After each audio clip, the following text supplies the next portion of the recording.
Hello everyone, welcome and welcome back to sketch school of art and creativity. आज की video में हम solve करने वाले हैं 2024 जेईबीआर एग्जाम का ड्राइंग क्वेश्चन, जो कि है एक स्टेडियम स्केच। आपको बोला गया है कि आपको एक स्टेडियम स्केच बनाना है, एक फुटबॉल स्टेडियम बनाना है।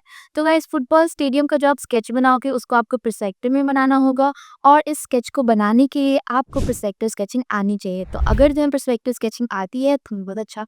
अगर तुम्हें पर्सपेक्टिव स्केच नहीं आता है तो हमारे चैनल पे कॉन्सेप्ट वीडियो है, आप जाके उसे देख सकते हो। आपको प्रॉपर समझ में आएगा क्या होता है पर्सपेक्टिव स्केच, उसको बनाना कैसे है और क्या क्या बातों का ध्यान रखना है। आज की वीडियो में हम स्टेप बाय स्टेप इस स्टेडियम क्वेश्चन को सॉल्व करेंगे। क्या क्या चीज़ें ज़रूरी हैं वो सब मैं तुम्हें बताऊंगी, किन चीज़ों का ध्यान रखना है। तो फटाफट से वीडियो को स्टार्ट करते हैं।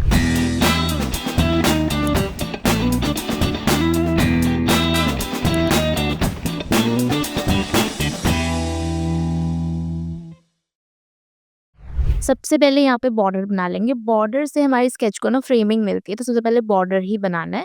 उसके बाद हॉराइजन लाइन, वैनिशिंग पॉइंट, उसके बाद जो भी चीज़ें हमारा सीन है ना उसके अकॉर्डिंग हम चीज़ें बनाएंगे। ठीक है, तो स्टेडियम का जो प्रॉपर साइड साइड का सिटिंग एरिया होगा उसको हम सारा वैनिशिंग पॉइंट पे ले जाएंगे। ठीक है, रैंडमली कुछ भी नहीं बनाएंगे, सब चीज़ें आपको वैनिशिंग पॉइंट पे लेके जानी है, तभी करेक्ट बनेगा।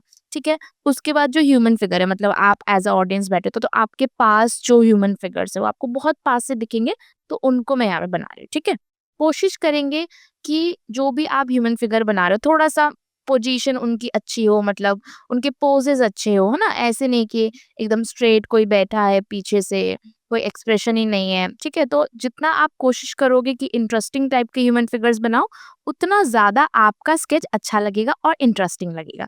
ठीक है, तो यहाँ पे मैंने कोशिश करी है। देखो, 3 ह्यूमन फिगर है, एक फोटो ले रहा है, तीनों बहुत एक्साइटेड हैं। ठीक है, उसके अलावा बैक से भी हमने कुछ ह्यूमन फिगर्स बनाए हैं। तो ह्यूमन फिगर ना जो होता है वो बहुत इंपॉर्टेंट होता है पर्सपेक्टिव स्केच में। अगर आपके स्केच में ह्यूमन फिगर नहीं है तो कुछ ना कुछ अधूरा लगता है। तो देखो, यहाँ पे जितने भी ह्यूमन फिगर्स बनाए हैं ना वो सब टेक्निकली बनाए हैं। ठीक है, जैसे बेसिक, पहले बेसिक फॉर्म लिया, फिर उसके बाद मसल वगैरह ऐड किया, तो उससे क्या होता है ना कि हमारा स्केच एकदम प्रोपोर्शनेट बनता है। और अगर तुम्हें नहीं आता है ह्यूमन फिगर टेक्निकली बनाना, तो हमारे चैनल पे कॉन्सेप्ट वीडियो होगी, आप उसको देख सकते हो। ठीक है, चैनल पे आपको मिल जाएगी ह्यूमन फिगर की कॉन्सेप्ट वीडियो, उसको देख लोगे ना, समझ आ जाएगा। ठीक है, अब देखो यहाँ पर ना मैंने पूरा स्केच नहीं बनाया, पहले ही उसको लाइट किया एंड देन माइक्रोन पेन से अब मैं उसको फिनिश कर रही हूँ। ठीक है, अब ऐसा क्यों किया है, क्योंकि एग्जाम में हमारे पास इतना टाइम नहीं होता है कि हम पहले पूरा स्केच बनाएं, फिर हम पूरे को माइक्रोन पेन से आउटलाइन करें। इसलिए हम क्या करते हैं कि पहले बेसिक बना लेते हैं, फिर उसके बाद जो फाइनलाइजेशन होता है ना उसको हम डायरेक्ट माइक्रोन पेन से करते हैं। ठीक है, तो इससे क्या होता है ना कि हमारा स्केच जल्दी बन जाता है, हमारा टाइम जो है ना वो बच जाता है, और एग्जाम में टाइम बहुत प्रीशियस है, तुम्हें पता भी नहीं चलेगा कितना जल्दी टाइम निकल जाता है। लेकिन जब आप प्रैक्टिस करोगे ना तब आप इस अप्रोच को फॉलो नहीं करोगे, आप पूरा का पूरा पेंसिल स्केच बनाओगे शुरू शुरू में। हाँ, बाद में जब तुम्हारी प्रैक्टिस हो गई, 10-15 स्केचेस आपने बना लिए, उसके बाद आप इस अप्रोच को फॉलो कर सकते हो एग्जाम रेडी होने के लिए। लेकिन हम शुरू से ही एग्जाम रेडी नहीं होते हैं ना, हमें पहले कॉन्सेप्ट सीखना होता है। अगर हमें कॉन्सेप्ट ही नहीं आते, हमें स्केच बनाना ही नहीं आता है, तो तुम टाइम मैनेजमेंट करके क्या ही कर लोगे। जब स्केच ही अच्छा नहीं बनेगा तो टाइम मैनेजमेंट करके कुछ भी नहीं हो सकता। ठीक है, इसीलिए पहले सीखना होता है, सारे कॉन्सेप्ट आपको सीखने होंगे। आपको पर्सपेक्टिव का कॉन्सेप्ट सीखना होगा, ह्यूमन फिगर का सीखना होगा, पोर्ट्रेट का सीखना होगा, क्योंकि तीनों ही इंपॉर्टेंट है। और सिर्फ पर्सपेक्टिव स्केच के लिए नहीं, जो अदर क्वेश्चंस आते हैं उनके लिए भी इंपॉर्टेंट है। ठीक है, उसके बाद आप प्रैक्टिस करते हो, है ना, उसके बाद आप करेक्शन करवाते हो, आप अपने में बेस्ट बनते हो ना कि जो मेरे में गलती हो रही है। और अगर तुम अभी बैठ के नहीं बना रहे हो ना, तुम्हें समझ में नहीं आएगा, तुम्हें लगेगा कि हाँ ये तो ईजी है, बना लेंगे। लेकिन जब तुम बनाने बैठोगे ना इसको, तभी तुम्हें पता चलेगा कि कहाँ पे डिफिकल्टी आ रही है, तभी तो आप इसको सॉल्व करोगे। तो जो बच्चे नहीं बना रहे हैं, अभी अपनी शीट लेके आओ, वीडियो को पॉज करो, स्लो करो और बनाओ। ठीक है, और जो नीचे नंबर दिया गया है ना वहाँ पे आप सेंड कर सकते हो। ओके, तो देखो, जो पास ह्यूमन फिगर है वो तो बहुत पास से मुझे दिख रहे थे, उनको हमने बड़ी डिटेल से बनाया है, प्रॉपर सब कुछ दिखाया है। ठीक है, जो पीछे है उसमें छोटे छोटे छोटे छोटे डॉट की तरह दिखेंगे, क्योंकि वो बहुत दूर है ना। और इसी को तो हम पर्सपेक्टिव कहते हैं। तो पीछे वालों को हमने बहुत डॉट डॉट डॉट में बनाया है, और उसके बाद जो अपर पोर्शन है जो हमें स्टेडियम का दिखेगा, उन सबको हम ड्रॉ कर रहे हैं। और ये सब चीजें आप पर्सपेक्टिव में ही बनाओगे। पर्सपेक्टिव में बनाने का मतलब क्या है कि सारी lines horizon line vanishing point पे ही आएगी। ठीक है, आप रैंडमली कुछ भी नहीं बनाओगे। जो आप ओवल बना रहे हो ना, आप उसको भी रैंडमली बनाओगे। पहले आप लाइन्स लेके आओगे, फिर उसके बाद आप 2 पॉइंट्स लोगे और फिर उसको जॉइन करोगे, ठीक है? तभी जाके स्केच करेक्ट बनेगा। अगर आप रैंडमली कुछ भी चीज़ बनाओगे तो वो गलत हो जाएगा, ठीक है? उसके बाद जो बेसिक है ना सेंटर वाला पार्ट है, वहाँ पे आप एक प्लेयर्स वगैरह बनाओ और प्लेयर भी बहुत छोटे-छोटे बनेंगे, प्लेयर्स को बड़ा नहीं बनाना है, ठीक है? बहुत छोटे बनेंगे क्योंकि प्लेयर्स यहाँ से बहुत ज़्यादा दूर है, ओके? तो आपको ये समझना है कि कौन-सी चीज़ कहाँ पे है, वो कितनी बड़ी बनेगी, उसमें कितना डेप्थ दिखाना है, उसको कितना लाइट या कितना डार्क से आउटलाइन करना है और ये सब तुम तभी कर सकते हो जब तुम प्रैक्टिस करोगे, सब चीज़ों को समझोगे। और अगर तुम्हें प्रॉपर प्रिपेयर करना है तो जो नीचे नंबर है ना, वहाँ पे आप कॉल या व्हाट्सएप कर सकते हो फ्री डेमो के लिए, ठीक है? और डेमो में आके तुम्हें बेसिक्स क्लियर होंगे कि कैसे समझना होता है, किस तरह से ड्राइंग की प्रिपरेशन होती है, कैसे ऑनलाइन भी इतने अच्छे से सीखा जा सकता है, तो तुम फटाफट से जाके फ्री डेमो बुक कर लो, ओके? लास्ट में मैंने यहाँ पे थोड़ा-सा पेंसिल कलर ऐड किया है, थोड़ा-सा लाइक प्रेज़ेंटेशन के लिए जिससे कि प्रेज़ेंटेशन और भी बेटर हो जाए, ठीक है?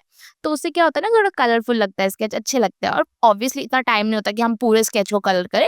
तो हम जो पार्ट हमें हाइलाइट करना होता है ना, जो पार्ट बहुत पास होता है, जिसको हम हाइलाइट करना चाहते हैं, सिर्फ़ हम उन पार्ट्स को कलर कर सकते हैं। उससे भी ना आपका स्केच बहुत ज़्यादा अच्छा बनेगा। ओके? जहाँ-जहाँ पे तुम्हें लगता है कि हाँ, यहाँ पे कलर करने से मेरा स्केच थोड़ा-सा बेटर हो जाएगा और ना कलर को एकदम लाइक प्रॉपर पूरा-पूरा नहीं करना है, ठीक है?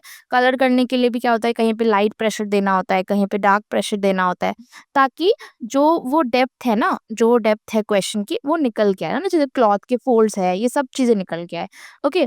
यहाँ पे आप देखो कि जो स्टेडियम है ना, इसमें पास वाले ह्यूमन फिगर अच्छे से दिख रहे हैं, दूर वाले डॉट डॉट डॉट दिखते हैं जैसे हमें रियल में दिखता है, ठीक है? इलस्ट्रेटिव वे में, लेकिन जो रियल दिखता है उसको ही हमें शीट पे लेके आना होता है। Okay, so you can see this is our final sketch. Okay guys, so I hope आप सबको समझ में आया होगा किस तरीके से हमने इस पूरे क्वेश्चन को सॉल्व करा। तो देखो, ये जो हमने क्वेश्चन सॉल्व किया है ना, इसमें आपको 3 चीज़ों का ध्यान रखना है। सबसे पहले कि जो भी आप बना रहे हो उसको आपको टेक्निकली बनाना है। प्रॉपर ऑब्जर्वेशन का ध्यान रखना है, जो स्टेडियम है, मैच चल रहा है, तो किस तरह का व्यू होने वाला है, उस सबको आपको थोड़ा-सा क्रिएटिवली सॉल्व करना है। जितने हमारे सॉल्यूशंस क्रिएटिव होते हैं, उतने ज़्यादा हमें मार्क्स अच्छे मिलते हैं। क्योंकि एग्जाम में क्या जज किया जाता है, एग्जाम में सिर्फ तुम्हारी क्रिएटिविटी को जज किया जाता है और किस तरीके से आपको उस सारी क्रिएटिविटी को प्रेजेंट कर सकते हो। तो प्रेजेंटेशन भी बहुत ज़्यादा ज़रूरी है। तो जो भी तुमने बनाया है, वो जो नीचे नंबर दिया गया है वहाँ पे सेंड कर सकते हो। मैं प्रॉपर्ली ट्राई करूंगी देखने का।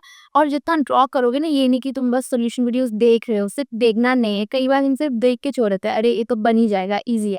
लेकिन जब तुम उसे शीट पे बनाओगे, तुम्हें बहुत सारे चैलेंजेस मिलेंगे, उसे तो फेस करोगे, उसे इम्प्रूव करोगे, जिससे कि आपकी स्केचिंग अच्छी होगी। इसीलिए अगर तुमने नहीं बनाया इसे, अभी शीट लेके आओ, अभी बैठो, वापस ऑन करो वीडियो को, स्लो कर लो और धीरे-धीरे से बैठ के बनाओ, ठीक है? क्योंकि जब तक नहीं बनाओगे तब तक समझ ही नहीं आएगा कि आप किस स्टेज पे हो, आपको कैसे शुरू करना है, आपको क्या इम्प्रूव करना है। वो सब करने के लिए तुम्हें ड्रॉ करना ज़रूरी है और ड्रॉ करके चाहो तो मुझे भेज सकते हो, मैं ट्राई करूँगी देखने का। और अगर तुम्हें कोई डाउट होगा तो तुम कमेंट सेक्शन में पूछ सकते हो, ठीक है? जो भी आपके कमेंट्स आते हैं आप प्रॉपर्ली ट्राई करते हो उसके रिप्लाई करने का। देखो भाई, अगर तुम्हें प्रिपरेशन करनी है ना, तो ऑब्वियसली आपको सीरियस होना ही पड़ेगा, आपको शुरू करना ही पड़ेगा। हम सोचते रह जाते हैं और फिर बहुत ज़्यादा टाइम निकल जाता है और फिर कम टाइम होता है, हमारे ऊपर प्रेशर ज़्यादा होता है। तो प्रेशर कम करने का एक ईज़ी तरीका है कि आप जल्दी शुरू करो, ताकि आपके ऊपर प्रेशर कम, आप धीरे-धीरे, आराम-आराम से रिलैक्स होके चीज़ों को सीख पाओ। चाहे वो ड्राइंग हो, चाहे वो एप्टीट्यूड हो, चाहे वो कोई और सब्जेक्ट हो। ओके? सो जितना आप जल्दी शुरू करोगे, उतना रिलैक्स रहोगे, ईज़िली सीखोगे, आपको टाइम मिलेगा सब चीज़ों को गेन करने का कि हाँ, ये चीज़ मुझे सीखनी है या कि मैं यहाँ पे कमी कर रहा हूँ, या फिर जो भी आप में कमी आ रही है उसको ईज़िली आप इम्प्रूव कर सकते हो एनालाइज़ करके, ठीक है? तो अगर तुम्हें प्रॉपर प्रिपरेशन करनी है तो you can join free demo class. Guys, demo class में आके आपके सारे डाउट्स क्लियर हो जाएंगे और आपको ये भी समझ में आएगा कि ऑनलाइन किस तरीके से ईज़िली प्रिपेयर किया जा सकता है। एसएसएसी एक प्रॉपर ऑनलाइन इंस्टीट्यूट है जहाँ पे हमारी सारी क्लासेस ऑनलाइन होती है। देखो गाइस, इंडिया में आप कहीं से भी ज्वाइन कर सकते हो, ओके? एंड अगर आपके सुबह स्कूल होते हैं, ट्यूशंस होते हैं, तो भी आप इजीली ज्वाइन कर सकते हो क्योंकि हमारी सारी क्लासेस 8 to 10 के बीच में होती है। एंड एसएससी में जो हमारा सक्सेस रेट है वो 1/3 है, मीन्स हर 3 में से एक बच्चा टॉपर है और आप भी नेक्स्ट टॉपर बन सकते हो। लेकिन उसके लिए आपको फर्स्ट स्टेप पहले लेना पड़ेगा और वो फर्स्ट स्टेप है फ्री डेमो बुक करने का। इस डेमो के लिए आपको कुछ भी पे नहीं करना है, इसीलिए फटाफट से जाके फ्री डेमो बुक कर लो। उसके लिए जो नीचे नंबर है वहाँ पे आप कॉल या व्हाट्सएप कर सकते हो, या फिर हमारी वेबसाइट से भी आप फ्री डेमो बुक कर सकते हो, जिसका जो लिंक है वो नीचे डिस्क्रिप्शन में आपको मिल जाएगा। वहाँ पे आप और डिटेल्स भी चेक कर सकते हो कोर्स की, कि आपको क्या रिसोर्सेज मिलेंगे, लाइव क्लास का क्या है, और भी अदर्स आपको मिल जाएगा। ठीक है, अभी हम मिलेंगे नेक्स्ट वीडियो में, तब तक के लिए बाय।